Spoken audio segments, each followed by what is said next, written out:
anataka kuitwa mke lakini hataki kujifunza tabia za kuwa mke. Una nini cha kumwambia huyu mwanamke?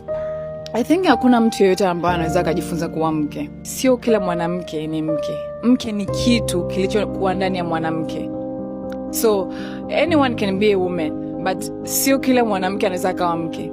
Ndio maana hata maandiko yanasema atakayepata mke amepata kitu chema, sio mtu mwema. Sijui, I don't know if you understand it.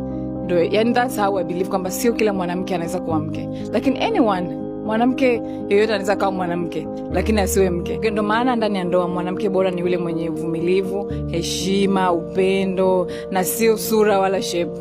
Kwa tutegemee mwanamke bora na ndoa bora. I'm a good wife. Kabla hata sijawa mke, mimi tayari ni mke na nimeshaandaliwa mapema sana. I'm a good wife. I have a good thing. My husband will get a good thing. Yupo? Huh? Yupo nani? Husband. No. Bado hatujabarikiwa. I think bado ipo kwenye Google Map.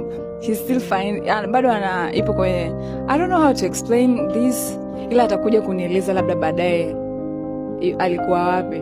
Maana he's taking long time to find me.